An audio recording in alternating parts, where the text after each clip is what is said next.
कपड़े धोने वाली बहू। शादी के पहले से ही विभा को कपड़े धोने का बड़ा शौक था। कभी नल के नीचे तो कभी तालाब के पास। अरे मेरी नीली वाली लुंगी नहीं दिख रही है। विभा की अम्मा, कहाँ रखी है लुंगी? अरे वो तो विभा ने परसों ही धोकर रखी थी आपकी अलमारी में, देखो वहीं होगी। वो ना मैंने आज धो दी, मुझे लगा कि गंदी हो गई होगी। अरे कैसे गंदी हो गई थी? उसे तो मैंने पहना भी नहीं। हे भगवान, इस लड़की के कपड़े धोने की आदत से परेशान हो गया हूँ मैं। जितना तो घर में राशन नहीं आता, उससे कहीं ज्यादा डिटर्जेंट पाउडर का खर्चा है। इसकी शादी करवा दो, शादी जाए अपने घर में ही करे काम, फिर चाहे घर के कपड़े धोने हो या पूरे गांव के। हाँ ठीक बोल रही हूँ, देखता हूँ मैं कोई लड़का। वो दिन भी आ जाता है जब विभा को देखने लड़के वाले आ जाते हैं। लड़की मुझे अच्छी लगी। होने वाली सास कहती है, बेटी अगर कुछ पूछना है तो पूछ लो। वैसे तो हमारी लड़की बहुत ही शर्मीली है, जो बोल दो वो मान लेती है, इसे क्या पूछना होगा। अरे कैसी बात कर रही हो माँ, मुझे इन लोगों के घर रहना है, सवाल तो कई है। हाँ हाँ बेटा, पूछ लो ना, क्या पूछना है। आप लोगों के घर कपड़े कौन धोता है? सास का मुंह बन जाता है। देखो, अगर तुम ये कहना चाहती हो कि तुम्हें कपड़े धोने नहीं आते तो सुन लो, कपड़े मैं ही धोती हूँ, लेकिन तुम्हारे आ जाने के बाद मैं रुमाल तक नहीं धोऊंगी। अरे चुप रहना भाग्यवान, बहू बेचारी घर आई नहीं, उसे डराना शुरू कर दिया। वो क्या है ना बिटिया, अभी तक तो ये कल्लू की माँ ही धोती थी, लेकिन अब तुम्हारे पापा तो दहेज में वॉशिंग मशीन देंगे ही। तभी विभा की माँ बोल पड़ती है, सवाल भी पूछा तो क्या। वैसे भाई साहब, मशीन की तो फिर भी कपड़े धोने की कैपेसिटी होती है। मतलब जो बिटिया दे रहे हैं ना विभा, इसे कपड़े धोने का बहुत शौक है। ये आप लोगों के क्या, आस पड़ोस गांव मोहल्ले सबके कपड़े धो दे और उफ तक ना करे। बाहर देखा नहीं आपने कितने कपड़े सूख रहे हैं? सब हमारी बिटिया ने ही तो धोए हैं। बस भी करो ना माँ, शर्म आ रही इतनी तारीफ सुनकर। और तो और एक दाग निकाल कर दिखाओ तो मान जाऊं। हाँ अच्छा, माफ करना बेटा, मैंने गलत समझा। हमें तो रिश्ता बहुत पसंद है। और ऐसे जुड़ जाता है रिश्ता कपड़े धोने का शौक रखने वाली विभा का। उसकी शादी हो जाती है कोयला फैक्ट्री में काम करने वाले कल्लू के साथ। शादी के बाद अचानक विभा चिल्लाती हुई सास के पास आती है। सासू माँ, अरे सासू माँ कहाँ है आप? ये तो धोखा है, धोखा दिया आप लोगों ने मुझे। इसे ससुर के चक्कर के बारे में पता चल गया।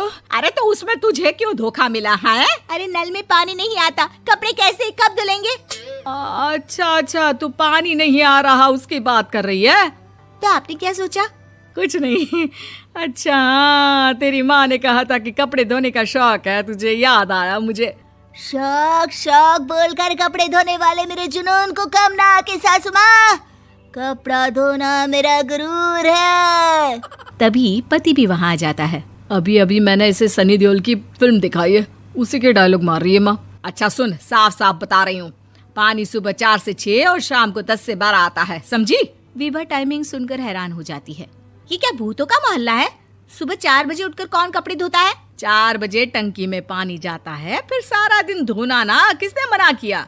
अरे कैसी बात कर रही हैं? 200 लीटर की टंकी में कितने कपड़े धो लूंगी मैं? सुबह ही उठ जाऊंगी मैं। अब क्या था, विभा सुबह 4 से लेकर रात के 12 बजे तक कपड़े ही धोती रहती। एक रोज सास पड़ोस से निकलकर कहीं जा रही होती है कि साथ वाली कहती है, हाँ कल्लू की माँ, जरा ये बताओ कि 2 साड़ी है, 2 ब्लाउज और एक पेटीकोट और एक नाड़े वाला लंबा कच्छा। हाँ तो? अरे तो क्या, कितना लोगी धुलाई ये बताओ। धोबन दिख रहे हैं हम क्या? हमारे पति सरकारी नौकरी से अभी रिटायर हुए हैं और बेटा सुपरवाइजर है कोयला फैक्ट्री में। धोबन समझ रखा है हमें? हाय रे कल्लू की अम्मा, माफ कर दो, वो तो मोहल्ले में यही सब बता रहे थे कि तुमने बहू को कपड़ा धुलवाने के काम में लगा दिया है। सास को पड़ोसन की बात सुनकर गुस्सा आ जाता है। वो घर पहुंचती है जहां घर के बाहर ही इतने सारे कपड़े सूख रहे होते हैं जितने कि किसी धोबन के घर पर। अरे ओ कल्लू की दुल्हन, बाहर निकल।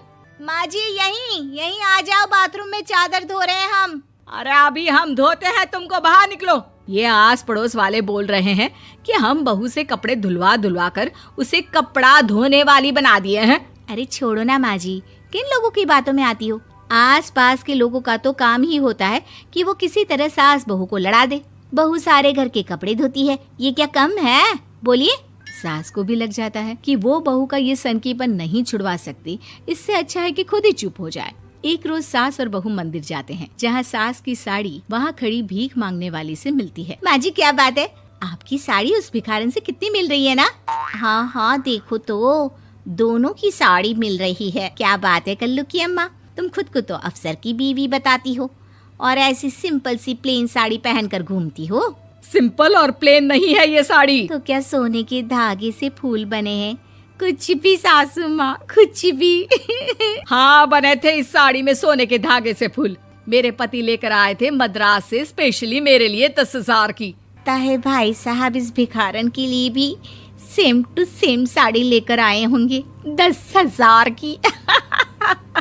सास उस वक्त तो कुछ नहीं कहती, लेकिन बहू के साथ घर आती है और अलमारी से एल्बम निकाल कर लाती है। ये साड़ी देख रही है, ये वही साड़ी है जिसे मैंने अभी पहना था।